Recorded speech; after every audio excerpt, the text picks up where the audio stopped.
Jazz മോളെ തൊട്ട് കഴിഞ്ഞപ്പോഴത്തേക്ക് ലാലേട്ടന് മറ്റേ വായില ഡബിൾ എവിക്ഷൻ ഇല്ലേ? ഡബിൾ എവിക്ഷൻ അവർ ഇനിയല്ലേ തീരുമാനിക്കത്തുള്ളൂ. ഈ വോട്ട് കുറവുള്ളവരല്ലേ നമുക്ക് അറിയാൻ പറ്റത്തുള്ളൂ അല്ലേ? വോട്ട് കുറവുള്ള എവിക്ഷൻ പിന്നെ അവർ തീരുമാനിക്കുന്നതാണ്. എവിക്ഷൻ വോട്ട് കുറവുള്ള ആൾക്കാർ. അപ്പോൾ ജിൻഡോനെ അടിച്ചത് അതാണ് ഞാൻ എഴുതിയത്. ജിൻഡോയെ അടിച്ചപ്പോഴത്തേക്ക് മറ്റേ അണ്ണാക്കിൽ പിരിവെറ്റിയിരിക്കുകയായിരുന്നു. ഇപ്പം ഇതായപ്പോഴത്തേക്ക് ഇത് അടി കാണിച്ചതുമില്ല എങ്കിൽ എന്തോ അവിടെ നടന്നു നിന്ന് അടിച്ച് പിന്നെ കഴുത്തിന് ഒത്തിപ്പിടിച്ച് അങ്ങനെയൊക്കെ ആയിരിക്കും. അപ്പോൾ അതിനെ ചോദ്യം ചെയ്യുകയും ചെയ്യുന്നുണ്ട് ജാസ്മിൻ നാളെ.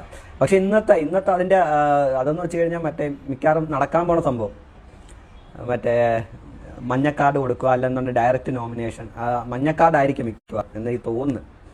അപ്പോഴത്തേക്ക് ഉടനെ ജാസ്മിനോട് കിടന്നു അയ്യോ ലാലേട്ടാ വേണ്ട ലാലേട്ടാ.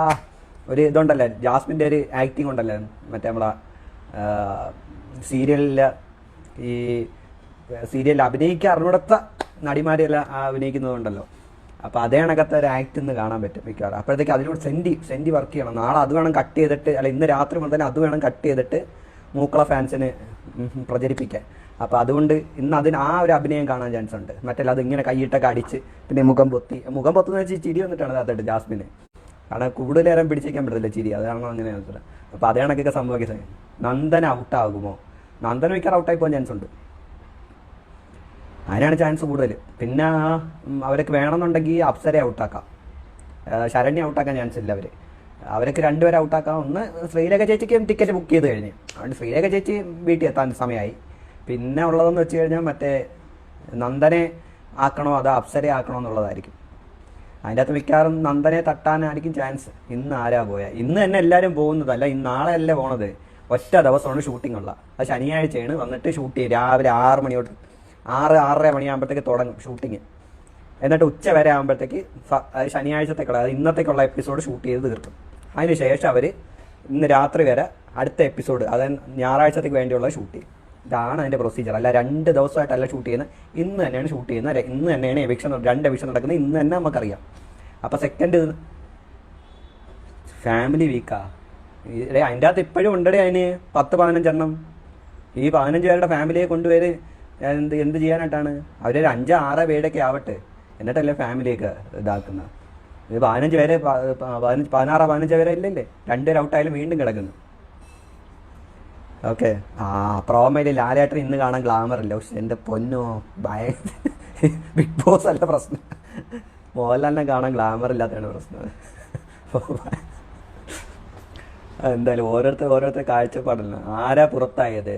ഇതുവരെ പുറത്താകുന്നത് ശ്രീരേഖയ്ക്ക് പുറത്തായെന്ന് വെച്ച് കഴിഞ്ഞാൽ എവിക്ഷൻ നടത്താതിരിക്കുക അവരുടെ താല്പര്യമാണ്. ഓക്കെ, വോട്ട് കുറവുള്ള ആൾക്കാരായിരിക്കും പുറത്താവുന്നത്. അതിൻ്റെ അകത്ത് ഏറ്റവും കുറവുള്ളത് ഒന്ന് ശ്രീരേഖ, ഒന്ന് നന്ദന, അപ്സര. ഓക്കെ, ഇതണക്കാണ്. ഇതിൻ്റെ അകത്ത് ഈ 3 എണ്ണത്തിൻ്റെ അകത്ത് ശ്രീരേഖ ചേച്ചിക്ക് ഓൾറെഡി ടിക്കറ്റ് കിട്ടിക്കഴിഞ്ഞു. അതുകൊണ്ട് ശ്രീരേഖ ചേച്ചി എന്തായാലും കയറി പോകാൻ മിക്കവാറും. പിന്നെ ഉള്ളത് മറ്റതിൽ 2 പേർക്ക് ആരെ ഔട്ടാക്കുന്നുള്ള ഔട്ടാക്കാതിരിക്കുന്നതൊക്കെ അവരുടെ ഇഷ്ടം, അവരുടെ താല്പര്യം. കാരണം അവർക്ക് കഴിഞ്ഞ പ്രാവശ്യത്തെ നമ്മളെ മറ്റേ അവരില്ലേ, എന്താണ് എൻ്റെ പേര്, റനീഷയോട് ഒരു പെണ്ണുണ്ടായിരുന്നല്ലേ, മറ്റേ ദുബൈക്കാരി പെണ്ണ്, എൻ്റെ പേരെന്തായിരുന്നു? എൻ്റെ പേരൊക്കെ മറന്നുവല്ലേ, എന്തായിരുന്നു പിന്നെ ആരെങ്കിലും പേര് ടൈപ്പ് ചെയ്തിട്ടെ. ദുബൈക്കാരി പെണ്ണ് ലാസ്റ്റ് വരുന്നത് സെറീന. Okay, Serena. അപ്പോൾ സെറീനെ കഴിഞ്ഞ പ്രാവശ്യം നിർത്തിയത് ഓർമ്മയില്ലേ? വോട്ടുണ്ടായിട്ടാണ് സെറീന നിർത്തിയത്. മറ്റേ സാഗറിൻ്റെയും കാട്ടി വോട്ട്, മറ്റേ വിഷ്ണുവിൻ്റെയും കാട്ടിയൊക്കെ വോട്ടുള്ളവരനോടെ നിർത്തിയത്. അങ്ങനെയാണ് നടക്കുന്നത്. അതൊന്നും അല്ല, സെറീനെ കൊണ്ടുപോയിട്ട് മറ്റേ സീക്രട്ട് റൂമിലാക്കി. എന്ത് കാര്യത്തിനായിരുന്നു? അപ്പോൾ അതേ കണക്ക്. അപ്പോൾ അവരുടെ ഒരു ഉദ്ദേശം ഉണ്ടായിരുന്നു, സെറീനെ കൊണ്ട് അതിലാക്കുക, അതിനുശേഷം കൊണ്ടുവരിക. എന്താണ് ഈ ഒരു കണ്ടന്റ്, അന്നത്തെ മറ്റേ ദുബൈ ചോക്ലേറ്റ് കഴിക്കണ്ട എന്നുള്ള കണ്ടന്റ് ഇല്ലേ, ആ കണ്ടന്റ് ഉണ്ടാക്കാനായിട്ട്. ഇപ്പം അപ്സരയെ നിർത്തി കഴിഞ്ഞാൽ അപ്സരയ്ക്ക് ആകെ ഉള്ളൊരു കണ്ടന്റ് ആൽബിച്ചേട്ടാ ഈ കണ്ടന്റ് ആയിരിക്കും. അതിൽ വലിയ ഇതൊന്നും ഇത് അവർക്ക് ഓപ്ഷൻ കാണത്തില്ല. അപ്പോൾ പിന്നെ അതിനെടുത്ത് കളയുക. പിന്നെ ഉള്ളത് മറ്റേ നന്ദന. ഇതിൽ വന്നാലും വലിയ എഫക്റ്റ് വരത്തില്ലെന്ന് അവർക്ക് തോന്നുന്നു.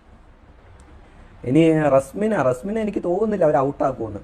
കാരണം റസ്മിൻ്റെ വീട്ടിൽ നിന്നൊക്കെ ആൾ വരെ അങ്ങനെയൊക്കെ ചെയ്യാൻ നേരത്ത് അതിനൊരു എഫക്റ്റ് അവിടെ ഉണ്ടാവും. അതുകൊണ്ട് റസ്മിനെ പുറത്താക്കാൻ ചാൻസ് ഇല്ല. അവരെ കളി അത് കണക്കൊക്കെ ആയിരിക്കും. നമ്മളെ ഏകദേശം ലോജിക്കൊക്കെ അനുസരിച്ച് ഇങ്ങനെയൊക്കെയാണ് അവർ കളി നടത്തുന്നത്. പിന്നെ ജാസ്മിനെ എന്തായാലും പുറത്താക്കത്തില്ല. കാരണം അറിയാമല്ലോ, ജാസ്മിൻ്റെ വീട്ടിൽ നിന്ന് ആൾ വരുന്നതെന്ന് വെച്ച് കഴിഞ്ഞാൽ ഇതേ കണക്കത്തെ ഒരു കണ്ടന്റ് കാണൂല. പിന്നെ ജിൻഡോയുടെ വീട്ടിൽ നിന്ന് അമ്മയും അങ്ങനെയൊക്കെ ഉള്ളവരെ കൊണ്ടുവരാണെങ്കിൽ ശ്രമിക്കുന്നത് ഇങ്ങനെയൊക്കെയുള്ള. പറയാമോ? ഋഷി പപ്പറ്റ് അല്ലേ അൻസിബയുടെ? ഋഷി പപ്പറ്റ്, ഋഷിയെ അവരങ്ങനെ ഏറ്റവും കൂടുതൽ എന്തെങ്കിലും ചെയ്താൽ എനിക്കറിയത്തില്ല. ഋഷിയെ ഇപ്രാവശ്യം അവരെന്തെങ്കിലുമൊക്കെ പറഞ്ഞെന്നുള്ള, ഋഷിയുടെ കാര്യങ്ങൾ നോക്കിയാണ് പോയത്. പിന്നെ ഇപ്രാവശ്യം പപ്പറ്റ് ആക്കാനായിട്ട് എങ്ങനെയാണ് പറ്റുന്നത്? മറ്റവരുടെ അടുത്ത്, ഒരു ടീമിൻ്റെ അടുത്ത് പറഞ്ഞെങ്കിൽ നിങ്ങൾ ഒന്നിലും ഇടപെടരുത്, അതായത് പവർ ടീമിൻ്റെ അടുത്ത് പറഞ്ഞേക്കുന്നത് ഒന്നിലും ഇടപെടരുതെന്ന് ബിഗ് ബോസ് അനൗൺസ് ചെയ്ത് വെച്ച്. പിന്നെ അവരെങ്ങനെ ഇടപെടും? പിന്നെ ബാക്കിയുള്ള എല്ലാ ഋഷിയുടെ തീരുമാനങ്ങൾ തന്നെയാണ് നടന്നത്. അപ്പോൾ ഋഷിക്ക് പിരിച്ചുവിടാൻ പറ്റാത്തതാണ് ഋഷി അവിടെ ചെന്ന് പറഞ്ഞു പറ്റത്തുള്ളൂ. അതല്ലേ നടന്നത്. അല്ലാതെ ഋഷി പപ്പറ്റ് ആയ എന്തെങ്കിലും ഒരു സിറ്റുവേഷൻ നിങ്ങൾ പറയും.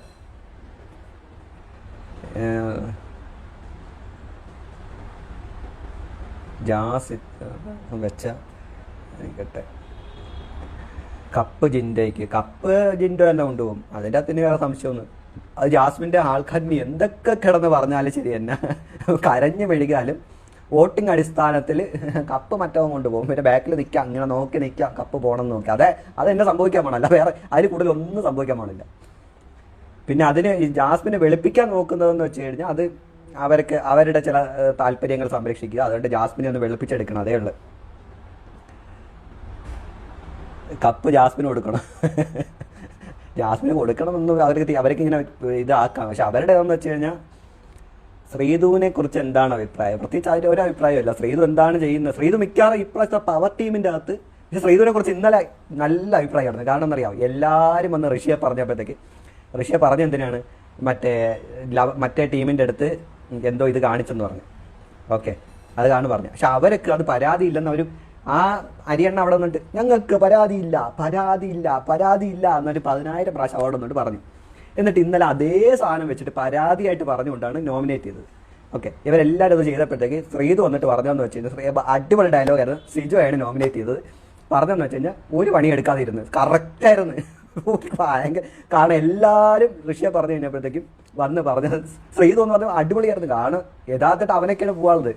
ഈ പവർ ടീം വരെ അവനെ നോമിനേറ്റ് ചെയ്യാത്ത എന്തുകൊണ്ടായിരുന്നു?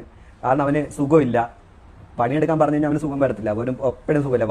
ഈ നുണ പറയാനായിട്ട് മാത്രം ഇറക്കുന്നത് ബിഗ് ബോസിന്റെ ഔദാര്യം പറ്റി നിൽക്കുന്ന ഒരുത്തം മാത്രമാണ് സിജോ, അല്ലാതെ വേറൊന്നുമില്ല. അപ്പോഴാണ് ശ്രീധു വന്നിട്ട് ഇത് പറഞ്ഞത്. അപ്പോൾ അവൻ പറഞ്ഞു എനിക്ക് പറയാനുണ്ട്. അപ്പോൾ ശ്രീധു ഒന്ന് പറയില്ല, ഇത് കഴിഞ്ഞിട്ട് പറയാം. പിന്നെ അത് പറഞ്ഞില്ല, കാരണം പറഞ്ഞിട്ട് കാര്യമൊന്നും ഇല്ലാത്ത കാരണം പറഞ്ഞില്ല. അപ്പോൾ സിജോയെക്കുറിച്ച് അവിടെ മറ്റേ ഈ പ്രസംഗ പരിപാടി ഉണ്ടല്ലോ, അതിന് വേണ്ടിയിട്ട് നമ്മൾ നിർത്തത്തില്ല, അകത്ത് റിവ്യൂ പറയാനായിട്ട് ഒരാൾ, അത്രയേ ഉള്ളൂ, അല്ലാതെ വേറെ ഒന്നുമില്ല.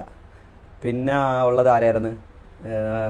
അപ്പോൾ അതിൽ ശ്രീധു നല്ല അടിപൊളിയാണ് കേട്ടോ. കാരണം നമ്മൾ പറയാം മറ്റേ ശ്രീധു മറ്റേ അർജുൻ്റെ ഇതിലാണ് നിൽക്കുന്നത്, അതിലൊന്നുമല്ല നിൽക്കുന്നത്. ശ്രീധു എനിക്ക് തോന്നുന്നു ഈ പവർ ടീമിൻ്റെ അകത്ത് വേറെ രീതിയിലായിരിക്കും നിൽക്കുന്നത്. ശ്രീധു മിക്കാറ് പവർ ടീമിൻ്റെ അകത്ത് കയറാൻ നേരത്തെ. കാരണം ശ്രീധു അങ്ങനത്തെ ഒരു ക്യാരക്ടറാണ്. കാരണം ക്യാപ്റ്റൻസി എന്നപ്പോഴത്തേക്ക് ശ്രീധുവിനെ അറിയാമല്ലോ, ആര് പറഞ്ഞാലും ശ്രീധു വേഗത്തിൽ ശ്രീധുവിൻ്റെ ഒരു തീരുമാനമുണ്ട്, അതിൻ്റെ മാത്രം ശ്രീധു പോകണം. അപ്പോൾ അതേ കണക്ക് തന്നെ ആയിരിക്കും പവർ ടീമിൻ്റെ അകത്ത്. ജിൻഡുമായിട്ട് അടിയാവാനും ചാൻസ് ഉണ്ട്. പിന്നെ ജിൻഡുമായിട്ട് അടിയാവാൻ ചാൻസ് ഉണ്ടെന്ന് പറഞ്ഞാൽ ഇന്നലെ തന്നെ കണ്ടില്ലേ, ഇന്നലെ അഭിഷേക് ജിൻഡുമായിട്ട് പറഞ്ഞു. ജിൻഡു കഴിഞ്ഞ പ്രാവശ്യത്തെ നിങ്ങൾ ഇതിലപ്പോൾ സൂപ്പറായിരുന്നു, അടിപൊളിയായിരുന്നു. ജിൻഡു അതിന് പൊങ്ങി നിൽക്കുകയാണ്. അതുകൊണ്ട് എന്തായാലും ജിൻഡു കഴിഞ്ഞ പ്രാവശ്യത്തെയും കാട്ടി ഊക്കായിരിക്കും ഇപ്രാവശ്യത്തെ പവർ ടീം. അരിയണ്ണനെ കുറിച്ച് ആരായിട്ട് ഇട്ടേക്കുന്നില്ല. അരിയണ്ണൻ ഒക്കെ എന്താ അരിയണ്ണനെ കുറിച്ചൊന്നും പറയാതെ വെറുതെ നിർത്തിയേക്കുന്നതാണ്. ബുദ്ധിയില്ല, ഒരു സാധനം ഇല്ലാത്ത ഒരുത്തെ. ഇതിനകത്ത് പ്രകടനം കണ്ടില്ലേ. ഇനി അവന് ബുദ്ധി ഉണ്ടെന്ന് ആരെയും പറഞ്ഞു കഴിഞ്ഞാൽ ആരും വിശ്വസിക്കുമോ? എന്നാലും അവൻ കാണിച്ച ആ പൊട്ടത്തരത്തിന് പിന്നെ വേറെ എന്തെങ്കിലും ചെയ്യാൻ പറ്റുമോ? അതിന് സാധനമാണ്, ഒരു ബുദ്ധിയില്ല. ഫാൻസ് ജിൻഡയുടെ കാലൊടിയണമെന്ന് പറഞ്ഞില്ല, അവരുടെ ഫാൻസിനെ പറ്റി അഭിപ്രായം പറയുമോ? കാലൊടിയണമെന്ന് പറഞ്ഞിട്ട് അതിനുശേഷം ഞാൻ വേറെ 2 വോയിസും കൂടെ ഇവിടെ ഇട്ടിട്ടുണ്ടായിരുന്നു അവരുടെ തന്നെ. ഒരു വോയിസ് മറ്റേ എന്താണ് ജാസ്മിന് വിദ്യാഭ്യാസം ഇല്ലെന്ന് അവന്മാർ തന്നെ പറയുന്നുണ്ട്. അതിൻ്റെ കുറവാണൊക്കെ നല്ലോണം ഉണ്ട്. അപ്പം അത് അവന്മാരൊക്കെ തന്നെ അറിയാം. പിന്നെ ആ ഗ്രൂപ്പിൻ്റെ അകത്ത് ആണുങ്ങളൊക്കെ ഉണ്ടല്ലേ, എൻ്റെ പൊന്നു, എന്താണ് മുല്ലപ്പൂവിൻ്റെ ഇതിൻ്റെ അകത്ത് കുറേ ആണുങ്ങളൊക്കെ ഉണ്ടല്ലേ. അതൊക്കെ ഇന്നലെയാണ് ഞാൻ ശ്രദ്ധിച്ചത്. എന്തൊക്കെ വോയിസ് ഉള്ളടെ വിടുന്നത്, നിനക്ക് നാണമല്ല അറിയളെ, എന്തൊക്കെ വോയിസാണ് വിടുന്നത്. പിന്നെ ഒന്നിൻ്റെ അകത്ത് പിന്നെ എന്താ പ്രതികരണം, ഇനിയിപ്പോൾ ഞാൻ ഇട്ട പ്രതികരണം വേറെ ആരെങ്കിലും ഇട്ട പ്രതികരണമൊക്കെ, ആ പ്രതികരണത്തിനൊന്നും അവർക്ക് ഇതില്ല. ഞങ്ങൾ ജിൻഡോ മരിച്ചു പോകാനല്ലല്ലോ പറഞ്ഞത്, വെറും കാലും കൈ ഒടിയാൻ വേണ്ടി മാത്രമല്ല പറഞ്ഞത്, മരിച്ചു. എന്തൊക്കെ സാധനങ്ങളാണ് എന്തോ, സാമാന്യ ബോധമില്ലാത്ത കുറേ ഊളകളും. എനിക്ക് അവരുടെ ഫാൻസിൻ്റെ ഈ ജാസ്മിൻ്റെ ഫാൻസിൻകാരെയൊന്നും കാട്ടി ബുദ്ധിയുണ്ടെന്ന് തോന്നുന്നു ജാസ്മിന്. പിന്നെ ഇന്ന് മറ്റേ വേറെ കുറേ പേര് എഡിറ്റൊക്കെ ചെയ്ത് അയച്ചിട്ടുണ്ട്. മറ്റേ ഈ ഗബ്രി പുറത്താകാൻ നേരത്തെ ജാസ്മിൻ ആദ്യം കരയുന്നു, പിന്നെ ചിരിക്കുന്നു, അങ്ങനെ കുറച്ച് നല്ല രസമുള്ള വീഡിയോസ് ഒക്കെ ഉണ്ടായിരുന്നു. കാരണം ജാസ്മിന് ഈ ഇടയ്ക്കിടയ്ക്ക് ചിരി അടക്കാൻ പറ്റില്ല, അപ്പോഴും ജാസ്മിൻ ഇങ്ങനെ പിടിക്കും. അതേ കണക്ക് സായി ഡയമണ്ട് എന്താ കയ്യിൽ, അയ്യോ അത് കുറച്ച് കടുത്തുപോയി. ഈ ആ ഇത് ഡയമണ്ട് യഥാർത്ഥത്തിൽ കറക്റ്റായിട്ട് മറ്റേത് കൊണ്ടുപോയത് മറ്റേ മറ്റേ എന്തായിരുന്നു, അർജുനായിരുന്നു കറക്റ്റായിട്ട് ആ ക്ലൂ മനസ്സിലാക്കി പോയത്. എന്നിട്ട് അരിയണ്ണനാണ് അവിടെ പോയിട്ട് മറ്റേ ആ സാധനത്തിൻ്റെ അകത്ത് അത് കാണുന്നത്. അരിയണ്ണ പതുക്കെ പോക്കറ്റ് എടുത്തുകൊണ്ട് വെച്ച് പോയി. അത് നല്ലൊരു ഇതായിരുന്നു. അരിയണ്ണ എടുത്ത് വെച്ചുകൊണ്ട് പോയി അവിടെ പോയിട്ട് പറയുകയും ചെയ്ത് ഇതാണ് കൊണ്ട്. അതിനുശേഷം ബിഗ് ബോസ് ആദ്യമേ തന്നെ അനൗൺസ് ചെയ്ത് ഇത് മറ്റേ ഇത് കിട്ടുന്ന ഒരു ആരുടെ അടുത്തും മിണ്ടരുത്, എന്നിട്ട് ഈ പൊട്ട അവിടെ പോയെന്ന് പറഞ്ഞ ബുദ്ധിയൊക്കെ ഒന്ന് ആലോചിച്ച് നോക്കി അവൻ്റെ.